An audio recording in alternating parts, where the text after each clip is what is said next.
حدثنا عبدان عن أبي حمزة عن الأعمش عن إبراهيم عن علقمة قال بين أنا أمشي مع عبد الله رضي الله عنه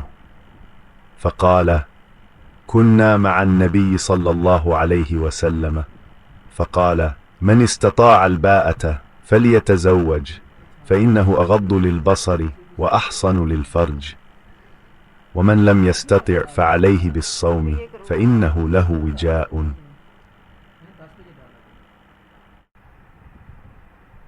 ہم سے عبدن نے بیان کیا، ان سے ابو حمزہ نے، ان سے امش نے، ان سے ابراہیم نے، ان سے علقمہ نے بیان کیا کہ میں عبداللہ بن مسعود رضی اللہ عنہ کے ساتھ جا رہا تھا۔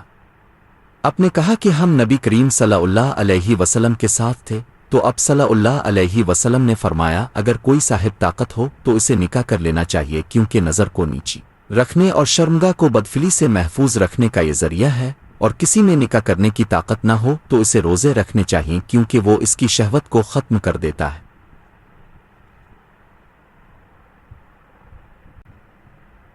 Narrated Alqama. While I was walking with Abdullah, he said, we were in the company of the Prophet, and he said,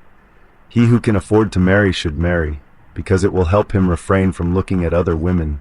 and save his private parts from committing illegal sexual relation. And he who cannot afford to marry is advised to fast, as fasting will diminish his sexual power